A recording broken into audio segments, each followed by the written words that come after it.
It's a mailbag Friday. Is Dylan Raiola not getting enough hype? We'll tell you next.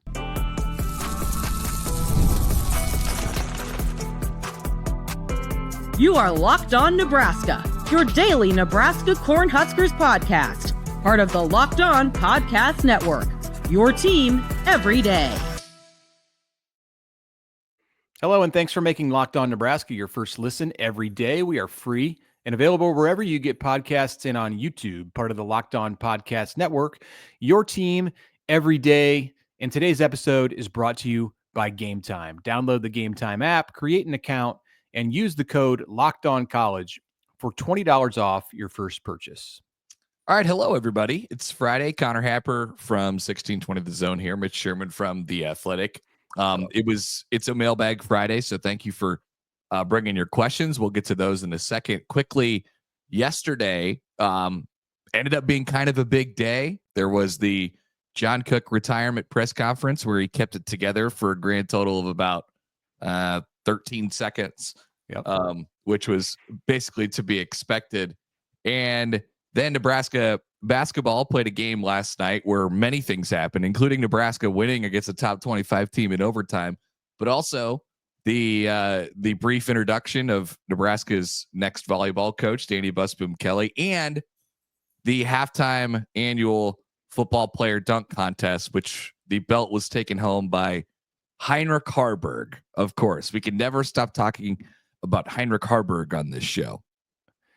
We do seem to talk a lot about Heinrich Haarberg. Yeah. You may see Heinrich Haarberg in Omaha tonight, along with some other luminaries that represent Nebraska athletics, including Matt Rule, who's celebrating his 50th birthday. Happy birthday, wow, to the head coach. Matt Rule is 50. Welcome to the club, Matt. Happy birthday. Yeah, wow. January 31st. So we've got questions. Yeah, questions. Speaking of people who may be in Omaha tonight for a professional volleyball match, we have a question to start with from Mitch in GI on email. And he asks, how big of a jump do you expect Dylan Raiola to make in 2025? And are you, Connor and Mitch, surprised there is not more hype around Dylan nationally going into next season? So he referenced a list that Mitch did that he saw that rated the top 12 quarterbacks for 2025 and did not include Dylan Raiola. This came as a surprise to Mitch and GI, and I don't know if I really feel like it's a surprise. Yeah, I don't feel like he probably belongs on a list like that. I think there's, right now anyway, if you're looking for hype, it's January 31st. You got plenty of time. You're going to get some. It's going to come. There's going to be a lot this spring and in the summer when the list comes out and when the lists come out and all of those things. I think it's actually probably good for him that there's not as much chatter about, what he's going to be. But if you really think about it, it's pretty exciting. You got a bunch of games under your belt with Dana Holgorsen, and you've retooled the wide receiver position, and you should look really quite different on offense, or at least that's the hope. So I'm not surprised that there isn't much hype right now, or I don't know, that term is relative because there's always some with the Nebraska quarterback, especially when it's him. But I'm not surprised that there's not much chatter right now. And I think it's honestly fine and not a bad thing.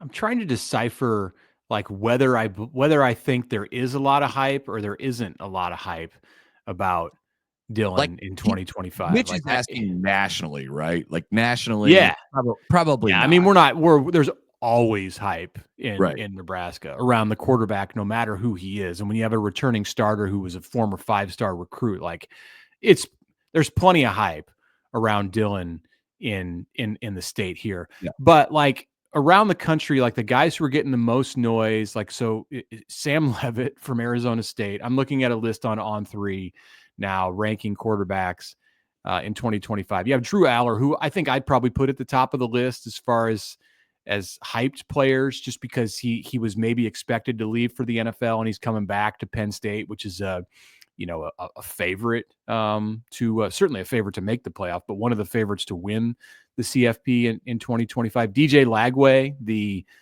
fellow 2025, 2024 signee. Of course, Arch Manning. Yeah, I was going to say, actually, how about Arch? Yeah. Arch may be at the top of the list for hype. Like forget Drew Aller.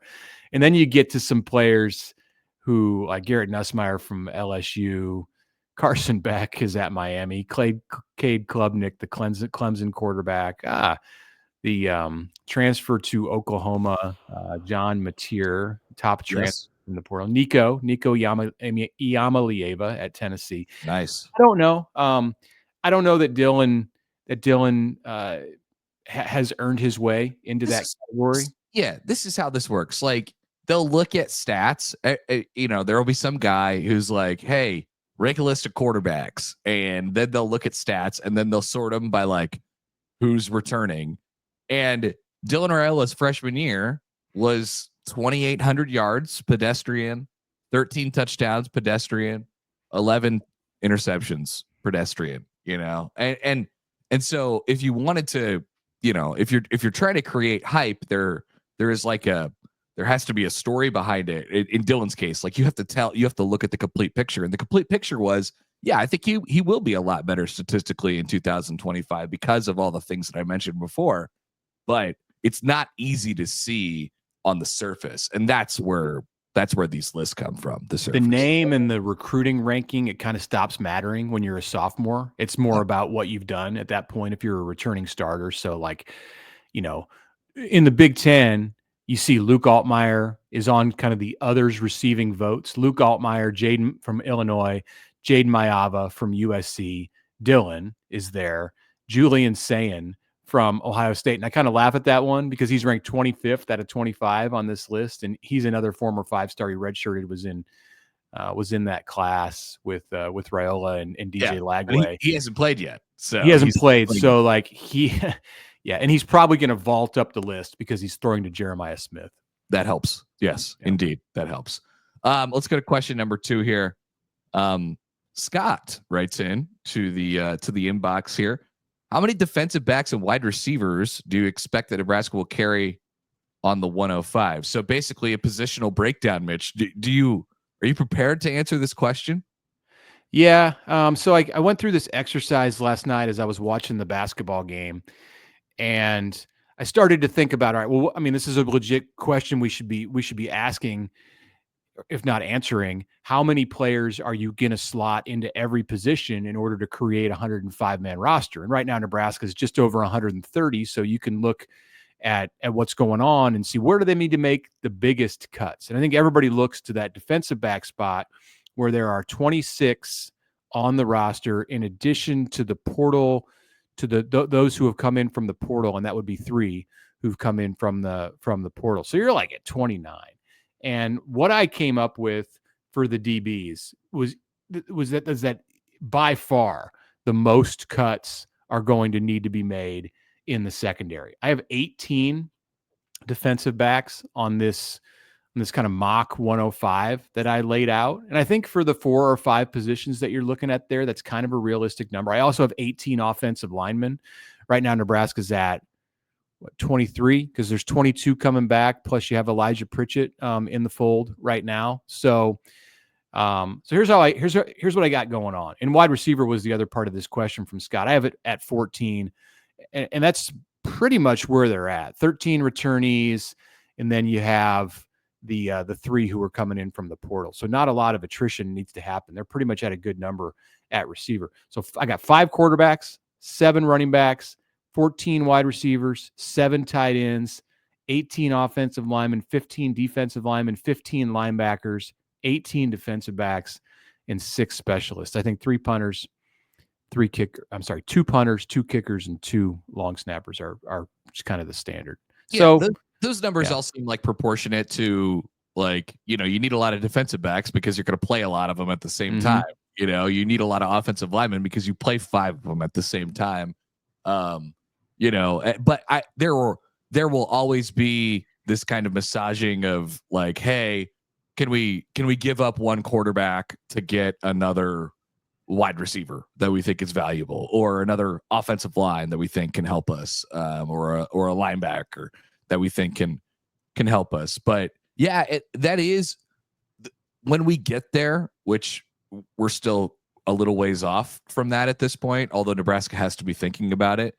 Those are the type of conversations that are going to have to be had, because we're going to be talking about 1 or 2 or 3, roster spots that are going to be pretty tight crunches. So they'll have to figure out where they can give up some to get some, and that'll be an interesting discussion. I think Nebraska probably has a board like this in the coaching offices, and has since the middle or the late part of the 2024 season, as it was building the recruiting class in 24, the 20 who signed in December. Like, you had to have an idea of what the 105 was going to look like. Otherwise, like, you're flying blind. And the same thing with going into the portal and having conversations with players in December, before and after the bowl game, about what their future in the program looks like. So this is all probably very much laid out, and has been. If it might even be unrealistically late to say that it's been laid out since October or November. Probably as soon as Nebraska knew that it was going to have a 105 player roster, you started making projections like this. Right. But as far as who's going to actually be on it, that is going to be still an ongoing thing. That's going to be fascinating. I mean, I think there's some competitions that are going to be won and lost, and therefore roster spots that are going to be won and lost in the spring, like coming up in just a few weeks here. So that's a big deal for Nebraska football. Yeah. Okay, let's take a break. And when we come back, we're going to talk about Nebraska players in the NFL draft. And could this be a bigger haul for the Huskers into the NFL as a result of some things that have been going on this week around the country than we may have expected coming out of the season? That's coming up next.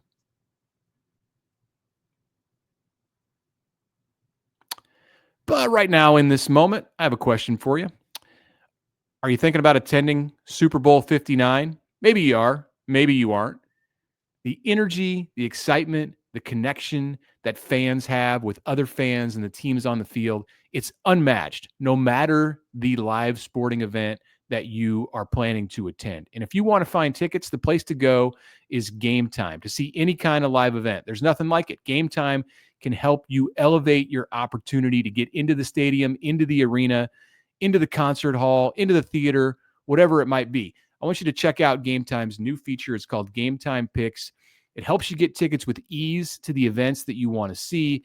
Game Time Picks filters out the fluff to show you only incredible deals on great seats, so you don't have to waste time searching through thousands of ticket offers. I've used Game Time. Give it a shot. Browsing through the deals is a breeze. I love that it lets me see the seat views before I buy. The app has got the total cost up front with no surprise fees at checkout. You've got the on-time ticket delivery guarantee and the lowest price guarantee to provide complete peace of mind. So take the guesswork out of buying tickets with Game Time. Download the Game Time app, create an account, use the code LOCKEDONCollege for $20 off your first purchase. Terms apply. Again, download Game Time today. Last minute tickets, lowest price guaranteed.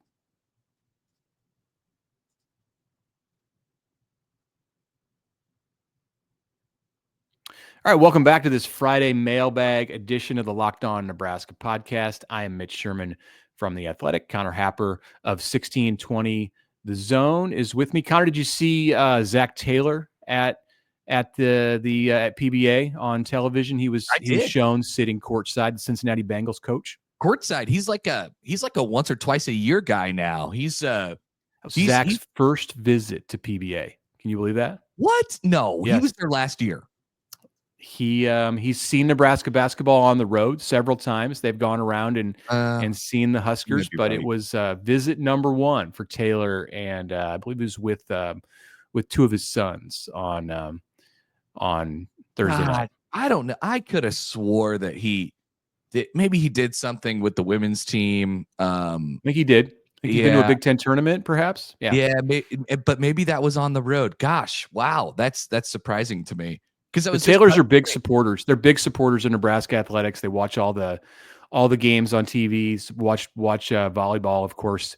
You know, it's a little more difficult for him to be in tuned with Nebraska football, but he tries when he can. He's somewhat busy on the weekends in the fall. Yeah, he's got some stuff. I was just about to say, I feel like I see him around Nebraska athletics these days more than like, Alex Gordon. Alex Gordon used to be at like all the games, all the basketball games, and I think he's settled in Kansas City now. He's a KC guy at this point. I mean, hey, Zac's a Cincinnati guy, but I don't know. Maybe he has a private jet at his disposal. I'm not sure how NFL head coaches get around these days. But while he was in town, he could have grabbed the ear of some people over at the football stadium and maybe inquired about Huskers who could potentially be on his draft board this spring. So in the last week, Nebraska's had 5 players working out at the East-West Shrine game and the Senior Bowl. And we have a question from Scott on email who says, could Nebraska have more than 3 players drafted this year? And what would it mean for the program if that is the case? All right. So let's game it out a little bit. I think who is your top, if you could tell me just as a watcher of the draft and as a intaker of all this information that you've gathered over, these guys' careers, but leading up to this draft, who's the most likely first player off the board that wore an N on their helmet last year? Ty Robinson. I agree. Even though Tommy Hill was the guy who was getting buzzed before the season. Right. Ty Robinson. Yeah. So Ty's getting drafted. I think he's a definite draft guy. I don't know, probably middle rounds, I could see him getting to the 3rd round. I mean, the thing about the Shrine Bowl, the Shrine game and the senior, the ties at the Senior Bowl with Thomas Fidone and Tommy Hill. The thing about these games in the lead up to the games, you'll always see this stuff on social media about how like every single player at the game is impressing and moving up the draft. Yeah. Everyone's having a great week. Everyone's having a great day. Like every single player, it's like part of the deal. They all get to have like 3 good reps that are made into a social media highlight package. And no, I think Ty actually probably is having a good week, but it amazes me every year that seemingly every player who goes there is amazing. Yeah, they still care about how you produced in college and what your coaches and your teammates say about you and all that stuff, even if you have a really good or really bad performance at the Senior Bowl or whatever. So he's a draft guy, and I can't tell you definitively that anyone else is. I think Nash Hutmaker could be a late round guy. I think Tommy Hill at this point is probably a later round guy. I never got the first round buzz with him, by the way. And then Fidone could be a late round guy. So they could get 4. But I think more likely than not, it's 2 or 3 at this point. You are not on the Isaiah Nair to get drafted train? I'm not. No, I'm not. Yeah, I think that, it just takes one team to be intrigued and interested. And I think there's a lot of intriguing things about him. They talk about his catch radius and, we know about the athleticism. Oh, he's a great athlete. Yeah. Yeah. And then, it's unfortunate. Like the last memory is going to be so kind of sour for Isaiah Nair at Nebraska. He had the dropped ball against Iowa on the late in the 4th quarter. It could have won the game for Nebraska, and then he bowed out before the Pinstripe Bowl in kind of a strange way, because it was like, was he going to go in the portal? Or no, he's not. He's going to the NFL. So yeah, that's unfortunate. I mean, like Tommy Hill. And Fidone had a good finish to his career at Nebraska, albeit kind of rocky toward the end after Dana Holgorsen took over, but he played well in the Pinstripe Bowl. So yeah, I don't know. I'm going to say that probably 3 of those 5 get drafted, and then you can start to look at other people who aren't at the Senior Bowl or the Shrine game, and like Jamal Banks or Brian Buschini and I don't know, probably undrafted free agents. I'm going to go with 3. The last time Nebraska had more than 3, to reference back to Scott's question, was 2016. And that's the only time in the past 12 years that the Huskers have had more than 3. 2016 was Vincent Valentine, Malik Collins, Alex Lewis, and Andy Janovich. If Nebraska were able to get back into that position where it's sending 4 or 5 players into the draft every year, and my gosh, could get a player in the first round for the first time in almost 15 years, that's not going to be this year. Yeah, it would do a lot for the program. It would help the program. It would help Nebraska recruit out of high schools and out of the portal, and just be able to pat itself on the back. having guys have success in the NFL is important, especially when you're trying to sell the vision that Matt Rule is. He talks about the NFL all the time and developing to go to the NFL. So, you should see an uptick in these over the years here, but don't think they're in that place right now as far as getting top round guys. I mean, the discussion that always comes up around this time of year, Mitch, is like, okay, what's the draft class for next year? / is there a first rounder on the roster, or is Nebraska's next first rounder on the roster? And maybe have that conversation on a different day. Yeah, it could. That player could be. But let's do Vincent Napa before we take our second break. Vince writes in on email. Thank you, Vince, to ask about Frank Solich and Bo Pelini. He says when they were relieved of their duties on the heels of 9-win seasons, the quote 9 wins isn't good enough narrative was prominent. With the CFP format likely to increase beyond 12 teams in coming years. Good prediction, Vince. Some 9-3 teams are likely to get in the playoff. They're worthy even of consideration now, paging Alabama on line 1. That said, how much different does 9-3 look if a team gets in the playoff and does some damage than it did when Frank and Bo got run out of town for that? A lot, but I will still contend.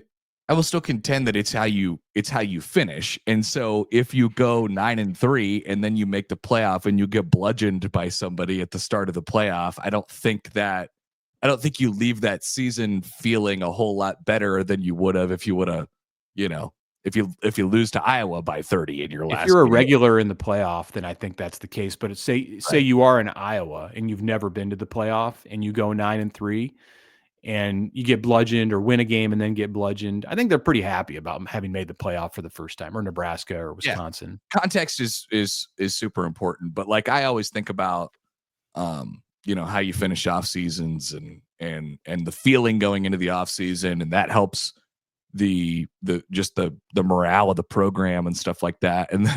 And with Bo at the end of it, it never felt like it was really going anywhere. Now it's a different world these days. That's for sure. And Nebraska's undergone a lot of heartache since then. So it's aged well, but yeah, I'm not. I think sure. everyone's view on college football and their teams and other teams in college football is going to have to more and more resemble the NFL. And, the SEC is looking more like the NFL than any other conference in the sport. And, it hurt the SEC this year in some ways. So 9-3 in the NFL world is like going 12-5 or something like that. And that is a good season. Like there are very few NFL fans who would not take a 12-5 season and get into the playoffs. But even still, Mitch, like at the end of those seasons, they're asking themselves, are we going anywhere? Did you win in the playoffs? Right. It's different for different fan bases. No, not even necessarily like, did we win? But like, where are we going? Like if you're the Vikings, the future? If you're the Vikings this year, and you felt like one game short of being the 1 seed, you won 14 games, but then you got smoked in your last 2 games and you're out and you're not sure what your quarterback's going to be going forward. How do you feel? Like, great point. Still not that good. So great I don't point. know. You don't feel good if you're the Vikings. Yeah. It's what, how did it look? How did it look? Mm-hmm. Yeah, that's the ultimate answer. Okay. Let's take a break and come back, talk about depth on the Nebraska roster and some questions too about volleyball and men's basketball. That's coming up next.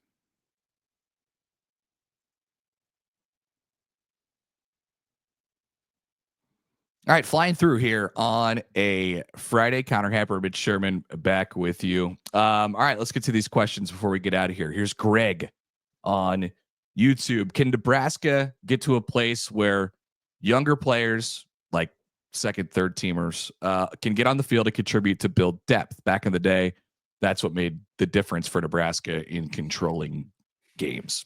Good observation.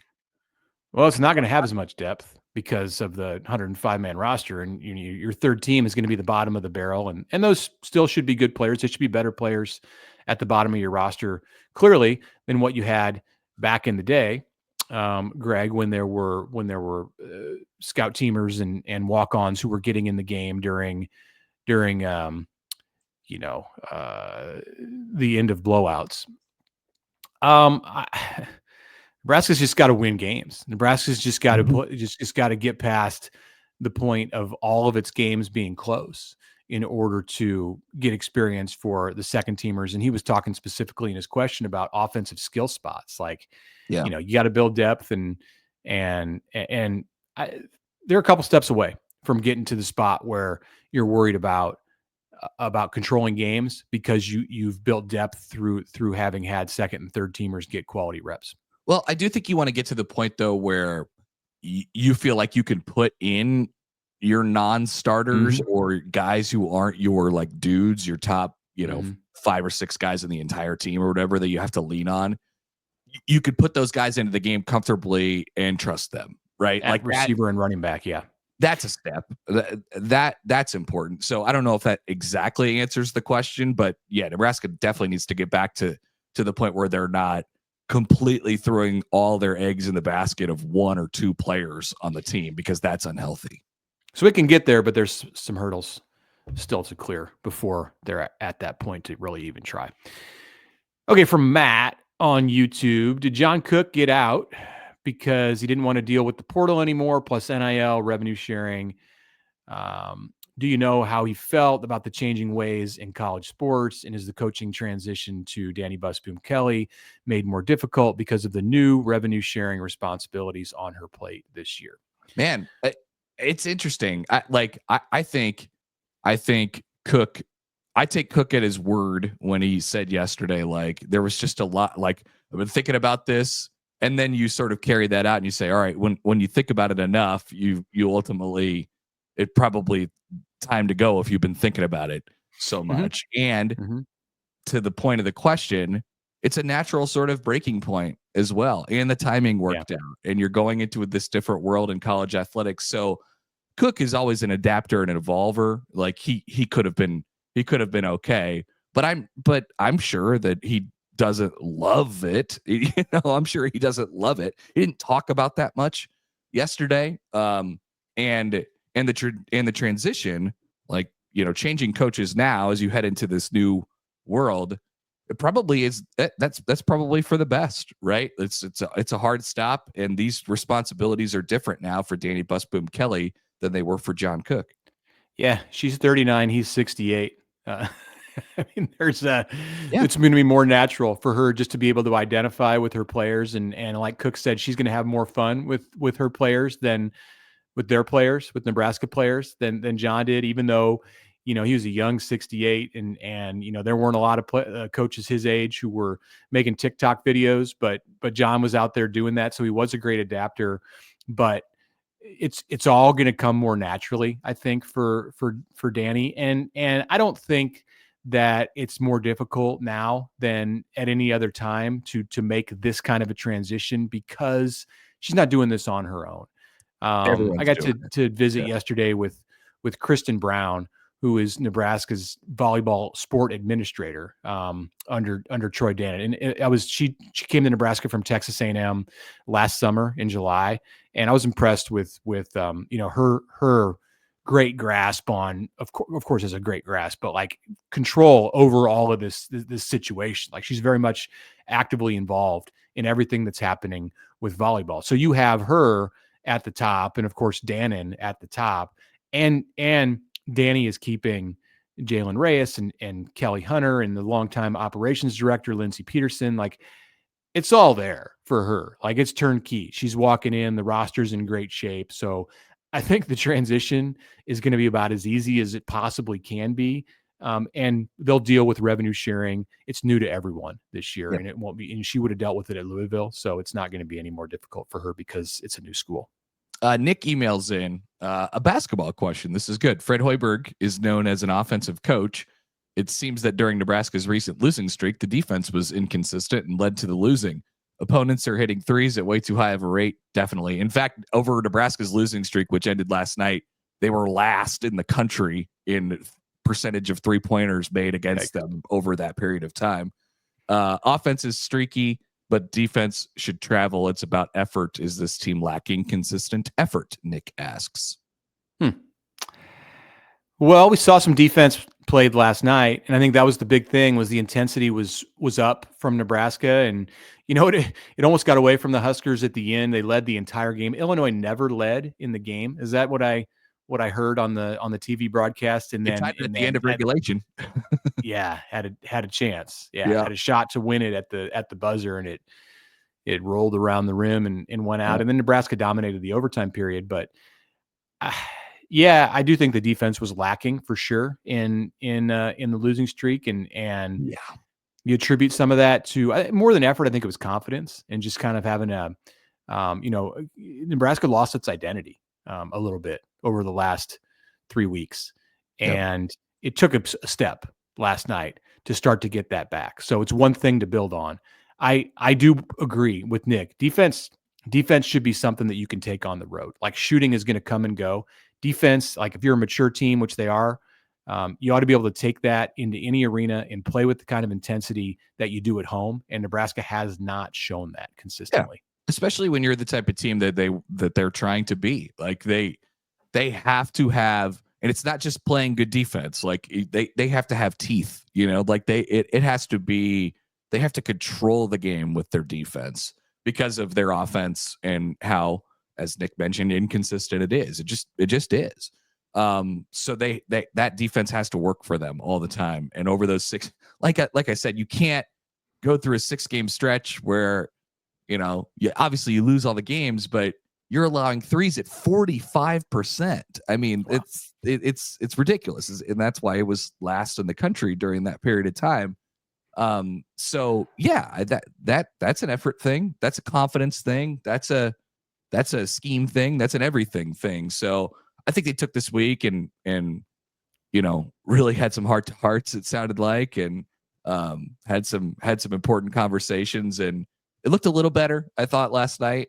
But now you have to stack it up upon each other. It's hard to break a streak like that.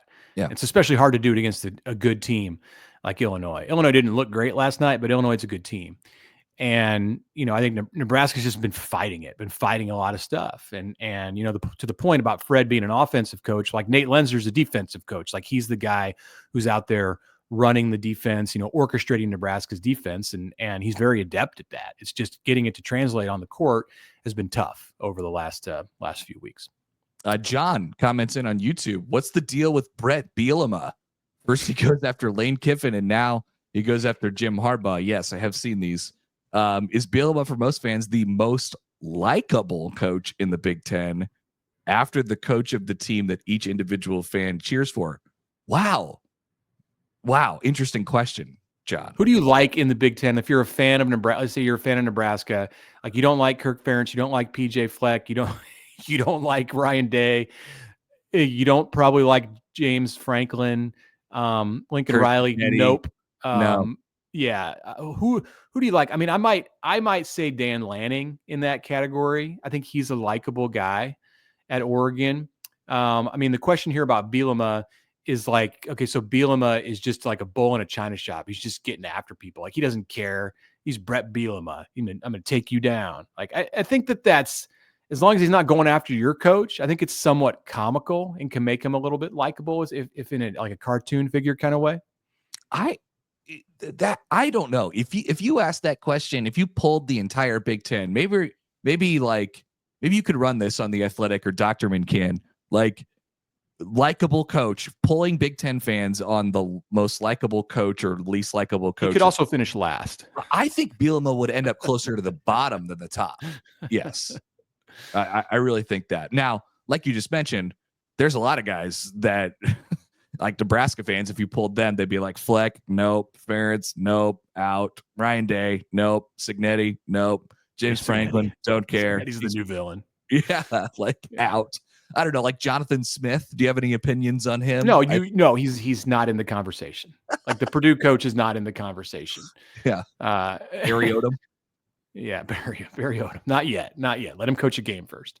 Yeah. Let him make you mad before you put him in the conversation. So what is the deal with Brett? Like to finish this question, like why is he what I didn't pay much attention to the Harbaugh thing. I mean, basically what? There was some new information that came out, some new reporting about how Michigan cheated even more under Jim Harbaugh than we knew about. He grabbed an old video of Harbaugh talking about how if you're cheating, you lost already or whatever. And Bielema just pointed that out.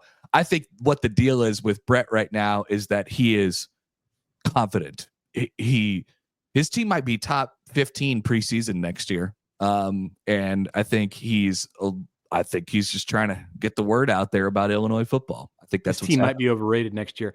I don't know that Illinois is a top 15. I don't know. I see what Illinois did. You watch.